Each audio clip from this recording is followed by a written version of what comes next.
His Historical Society meeting, which is being held on May 15, 1997 at the Fountains of Millbrook. The Fountains of Millbrook was the former Hope Farm, Greer School, Millbrook Meadows location. The program tonight is being presented by Carmine DiArpino, who will give a discussion on the history of Hope Farm Greer School. At Millbrook. My name is Joyce Santillo, and I'm the Activities Coordinator here. And now I would like to introduce you to Scott Meyer.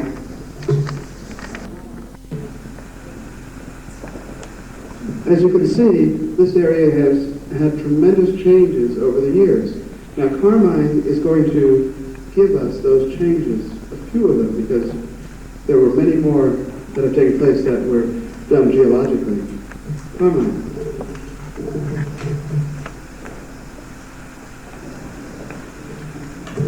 I didn't expect to be called up so soon. This place brings memories to me, but somehow it isn't quite the same. I used to speak to the entire student body in this auditorium once a week on current events with a historical background. My classroom was the one upstairs on the far part of the building. It was the 12th grade room, homeroom, and the history room. Enough for that. We begin at the beginning and come back to it. How many know the origins of this place as Hope Farm and Greer School in here? Some. All right? It is in the mainstream of American history. In the very mainstream. In the last part of the 19th century, there was a problem resulting from urbanization, that is, people moving into the cities and crowding them.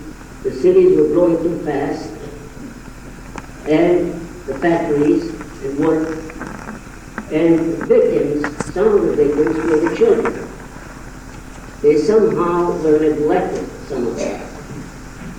And when they were brought to court, for some reason, when they were picked up in the streets, they ended up in a regular court, criminal court, where the criminals were tried and treated and so on. And so someone wanted to do something about it. There was a whole reform movement which started. And especially these neglected children, as they were called. Originally, when I first became acquainted with this place, it was called a school and a residence for children from broken homes. Now, that term isn't used anymore. They were called broken homes before the social scientists were invented. And they, in turn, invented the phrase, dysfunctional family. I don't care how you call it, but as Shakespeare put it once, that which we know as a rose by any other name will smell as sweet. Anyway, these reform people were interested in doing something about it. And eventually, they did so much campaigning and pressuring that a children's court was organized. In New York, the children's court was organized and opened in 1902. And the children were then brought to that court to be tried or to be examined for whatever the problem. Now the court had a terrific problem on their hands. That is, the children were, if they were from a broken home, if they were without guardians, if they were without guardianship, then they had to be placed somewhere. Not in jail, not in a reform school, but somewhere in a home. And there were very, very few Protestant homes. The law requires that when you teach such children, you have to teach them according to the religion of their parents. So some of them had to be placed in homes of other denominations or other faiths, even in some Jewish homes and Roman Catholic. But even they were overloaded. They didn't have enough room. So the judge of the Supreme Court and some people of the Society for the Prevention of Cruelty to Children, and the department of public affairs. All of them went to Bishop Greer. He had just been elected bishop of the Episcopal Diocese of New York. And I asked him if he could possibly do something about it and organize a home for the Protestant children to be referred to or sent. Now, he appointed a committee. There were 3 women from his church and from elsewhere. One of them was Florence Apollo, whose picture you see on that board I got in. The other was Mrs. Gibbs, and there was another. I forget the name for the moment, but it'll come to me. I believe her name was Charlotte Boyd. And they sat in that court for months, observing what these children were about and what the problem. And eventually they came across some information that there was a place here where we're sitting now. It was called Priory Farm. It was a sanitarium.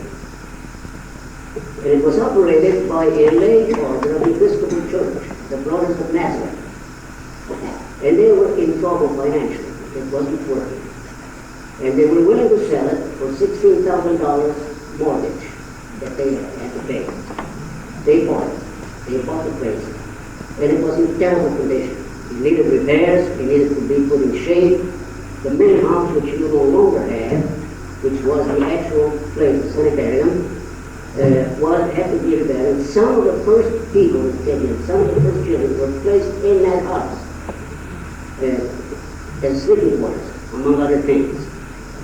And then bit by bit, they began to repair what was here, and they began to build some of the cottages, which are no longer here again.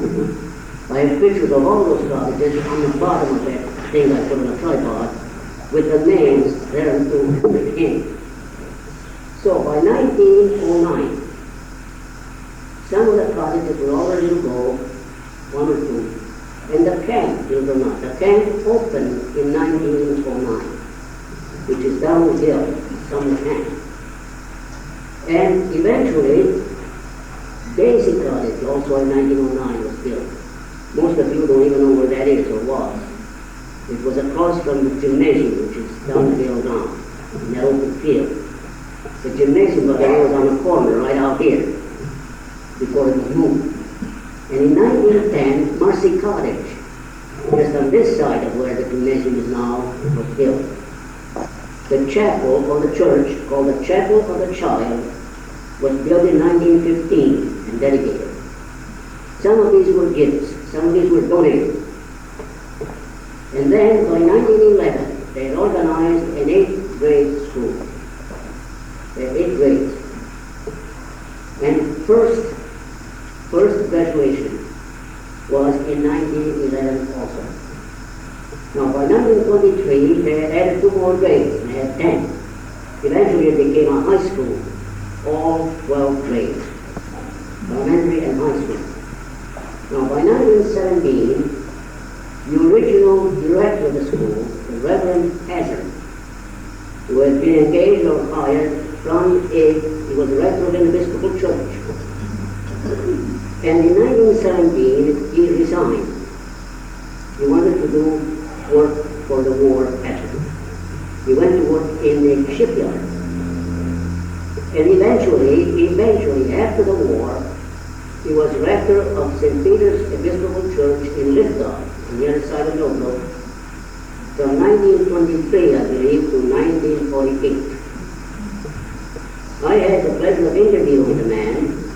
I think I may have had the wrong date or the wrong year. I met the man and I interviewed him when I was doing history. He was a very, very interesting person.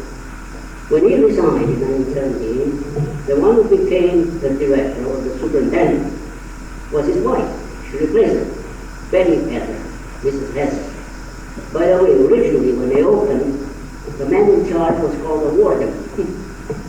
Then he became a superintendent, and eventually a director of the place. So now, by 1918, they bought another property, which was on the other side of Ledge Cottage, which is in disrepair, I understand, on top of the hill. It was owned by the same man who had donated money to start the sanitarium here, Watts de Beister. There he had a place for crippled children. And that was donated to the school and added property to it and to the home, not just the school. This was always a home and a school, not just a school. So, in 1920, Ledge Cottage, which as I understand is Orion Park, on top of the hill, was a faculty residence where the teachers lived up there. And again in 1917, when Mrs. Hazard took over, the school continued to run and she was given an assistant. I believe her name was Miss Smith. I have some notes that keep me in mind. All right, now, soon after that, in 1927, even Mrs. Hazard resigned. Now, in 1928, Miss Rapallo died, the lady we have there. It was one of the three who had been sent to the court to observe, and one of the founders. I understand the cemetery is in abandonment here, but she's buried in that cemetery, right here on the grounds, on a road that goes up the hill. And there's a very simple epitaph on the grave. Florence Rapallo, a founder of Oak Farm. That's all. No more than that. Now, in 1930, they built a cottage, and again it was donated, and named it after her. That was Rapallo Cottage. It was below the chapel and slightly to the left on that road. And it was a cottage for older boys, Rapallo Cottage. And again, in 1934, Ledge Cottage became a girls' cottage. The faculty were then distributed to the other cottages. When I came here, they put me in Daisy Cottage. And then when I said that I could do more if I didn't have to live in a cottage like that, they put me on the second floor of a house at the end of this road on the corner of Candy. They put in the heat, but I had to buy my own oil. But I was very happy with it. I used to have dinners there for faculty and sometimes students, which I cooked myself. I'm not married. Now, in 1935, they established a post office here. And it went by the name of Oak Farm. There was a woman who was a postmaster. I used to kid her. I used to call her post mistress. She didn't like it. But she was very, very good natured. Her name was Mrs. Clark. Now, again, Greer School, the name was changed. And it was in 1940. And the reason that it was changed was because by that time, as you may already know, a farm was usually a name given to a reform school. And the students who graduated from here had trouble. Whenever they said they had been in Home Farm, they thought they had been in a reform school. Well, the name was changed to Greer School. And the year after that, it was called Greer, a Children's Community and School. Now, we're going fast because we cannot possibly cover all the details. We don't have the time. And eventually, in 1947, a new man who had been made director resigned. His name was Barry. And by 1949, Randall Elliott, PhD, doctor from Harvard, became the director of the school. Now, the directors and whatever they were called before that lived in a small house down here, not too small, it was called Bittersweet. And when I came up, he's the one who convinced me to come here to teach. He met me at Columbia University Graduate School in the meeting of the Inter-Roxy Christian Fellowship. And on the first night that I came here to visit, I stayed in their house. I was his guest. They were very nice people. Randall Elliott and Gwen. 1949, that is when they came here. Now, they did teach from the very beginning. From the very beginning, what they emphasized was the arts for the boys. They learned farming, The oldest boys worked on a farm. They produced their own meat and milk and chickens and eggs. And they also worked as maintenance people with the maintenance man, and they learned the trade that way. Originally, the girls also were given that kind of training, but not on a farm in homemaking. That was their branch. But by 1940, they were emphasizing the academics. And the students from here, many of them began to go to college. When I was here teaching in the 50s, more than half of our students went to college from here. Things have changed. Of course, it's not a school anymore, but they changed after that. All right? Now, also in the 50s, some other changes were made here. What is now that shop down here, the industrial shop, Eden industrial shop, was built in the 50s when I was here. Originally, the shop of arts was taught in this basement below here. And the man who was in charge of it when I came here, by the name of James, played a terrific high lord executioner in the Mikado when we produced it. And then I remember when they built that, and the house next door, which was built for the teaching of homemaking to the girls, was also built at the same time. The builder was Frank O'Donnell from Millbrook. Now also in the 50s, 1950s, a number of things began to happen here, which had not been before also. In addition to teaching now industrial arts in that building, the new one, and the girls next door, we did a lot more in the 50s. We began to do, when I came here, I came with an understanding that I would not do college duty. College duty meant when the house parents went on vacation or on weekend, you had to go and take their place. And they used to say to teachers who went to teach in this kind of institution, it's a fate worse than death. So I made an agreement with the director, Dr. Elliott.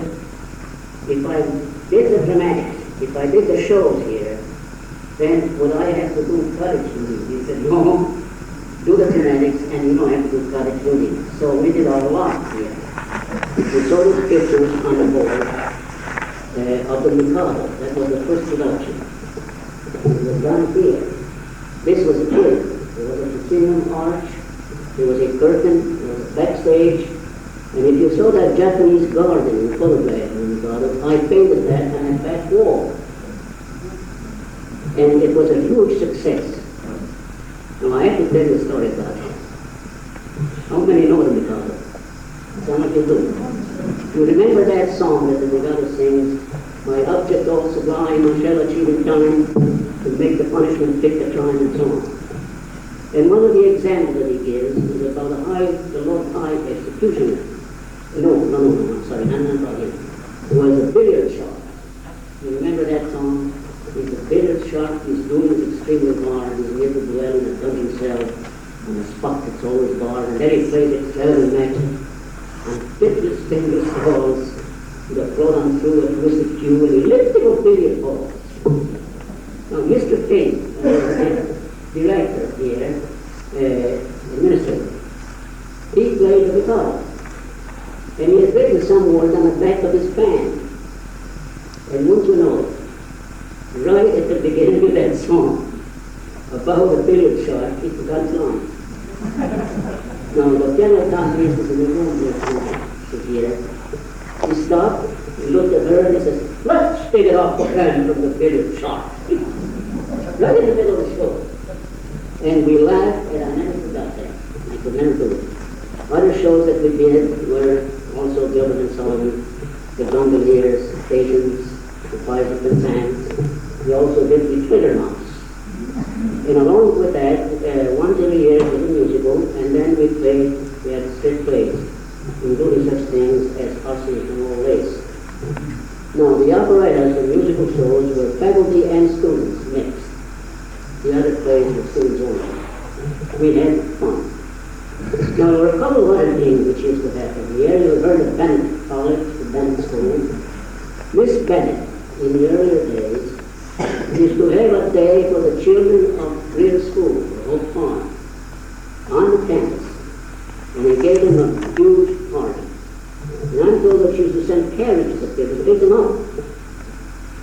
And they used to call that at Bennett the Greer Day. Here they call it the Bennett Day.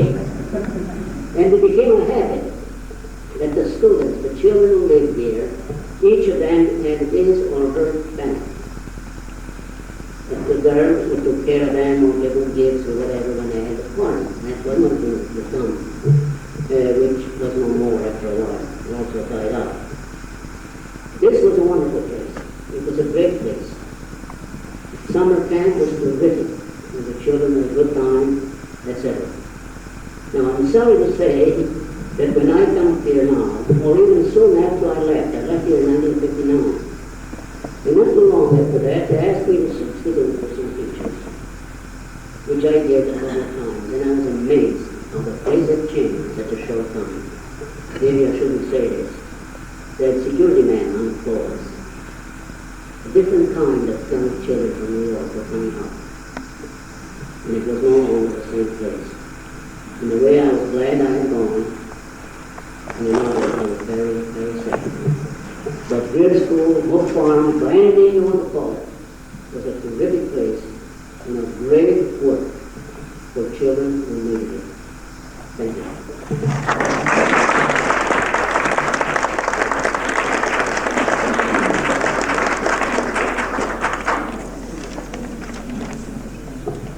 You can see why Carmine is our town of Washington historian. He's just terrific and has great stories.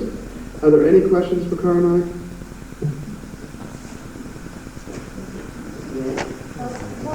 What's going on in what we now call the gatehouse down on Cambridge? That was one of the cottages, and it's the only one still standing. The large house? That's what they call it, the boys. I think we should tell people that you say cottage, that they were huge. Well, they were houses, they were big. Daisy looked like a castle. Oh, yeah.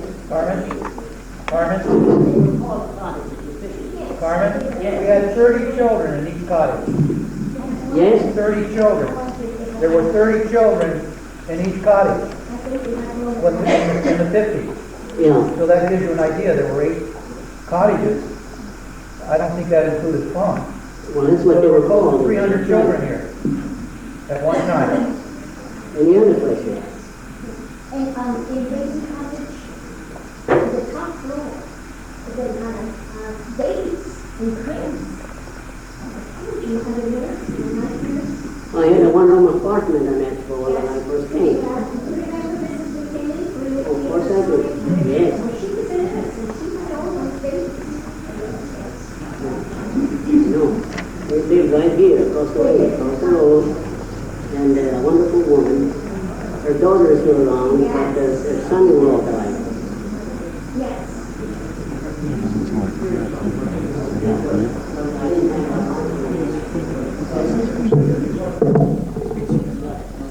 Something is wrong. Children, I don't know if it's just boys, called the Greer School. You know about that? Who? Or was it the girls? I don't know. Greer Cottage? It was on the... Greer Cottage was right down here, and the lady that I mentioned as the accompanist for the Mikado was a house mother there. She's here. Eleanor Hamilton. And Mr. Hamilton, they're both there. They were house parents at Greer. It was a home on Woody Crest Avenue in the Bronx. And it was It connected was called with- Woody Crest. It was called Woody Crest. That was the name of the institution. There you go. You got, yes. What was the name of the one over in Rockland County near